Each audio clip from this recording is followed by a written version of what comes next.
अदृश्य दुनिया YouTube channel को लाइक करें, सब्सक्राइब करें और बेल आइकन को ऑल पर सिलेक्ट करें ताकि आने वाली हमारी सारी वीडियो आप देख सकें। माँ काली के बहुत बड़े साधक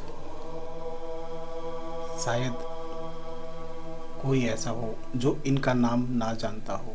रामकृष्ण परमहंस कहते हैं माँ काली इनको साक्षात दर्शन देती थी।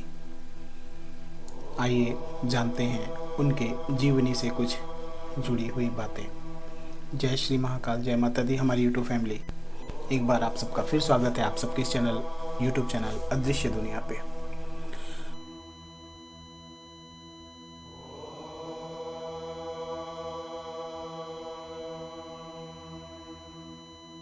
वीडियो कैसा लगा? संपूर्ण जगत जब शांत सोया होता है तब रामकृष्ण परमहंस निर्जन घने वन में वृक्ष के नीचे ध्यान मग्न होकर काली माता की उपासना करते थे। राम कृष्ण का भतीजा हरिदा के मन में प्रश्न उभरता था। प्रति रात्रि रामकृष्ण जी कहाँ जाते हैं, क्या करते हैं? एक रात्रि हरिदा रामकृष्ण जी के पीछे पीछे गए। रामकृष्ण जी घने वन में घुस गए। उनके हाथों में ना तो दिया था ना तो मोमबत्ती थी। रामकृष्ण जी ने आंवले के पेड़ के नीचे पद्मासन लगाया एवं नेत्र मूंद लिए। इससे पूर्व उन्होंने गले में पहना हुआ जनेऊ भी केसरी वस्त्रों सहित उतार दिया। यह देखकर हरिदेव को आश्चर्य हुआ। सूर्य तक रामकृष्ण जी अविचलित बैठे रहे।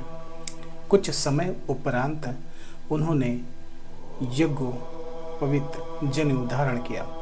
सूर्योपासना की हरिद्रा यह सब देख रहे थे। रात्रि से अस्वस्थ करने वाला प्रश्न उनसे किया, आप उपासना के समय जनेऊ सहित सभी वस्त्र क्यों उतारते हैं? यह पागलपन नहीं लगता क्या?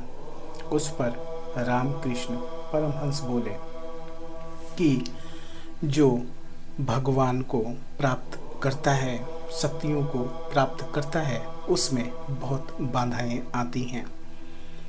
शक्तियाँ बहुत परीक्षा लेती हैं और शक्तियों को पाना इतना आसान नहीं है। ऐसी बहुत सी बातें हैं जो आध्यात्म में मायने रखती हैं, जिनका पालन करना होता है, जिसके बिना साधक शक्ति को नहीं पा सकता। आपने जो देखा ये एक सत्य है और ऐसी चीज़ें होती हैं, करना होता है।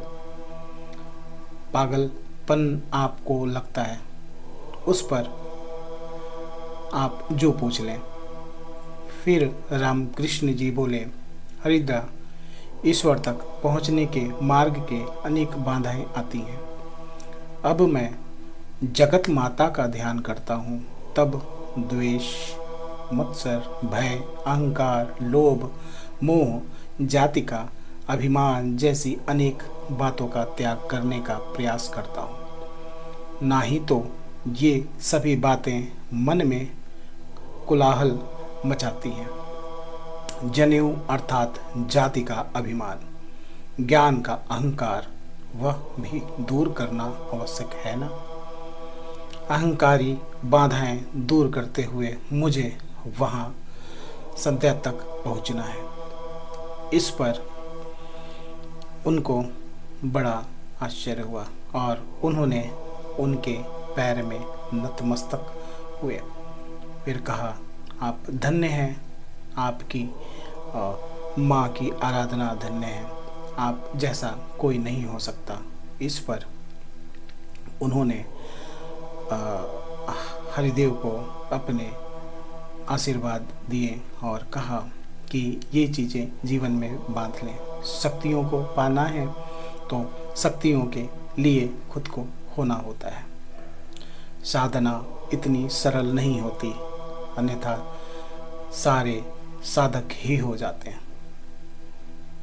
ऐसे थे रामकृष्ण परमहंस, जो माँ के साधक थे और आज भी उनकी बातें हर कोई जानता है, जिसको माँ काली स्वयं दर्शन देती थी और माँ को स्वयं हाथों से खाना खिलाते थे। ऐसे साधक को हम कोटि कोटि प्रणाम करेंगे और माता से प्रार्थना करेंगे कि माँ हम पर भी कृपा करो।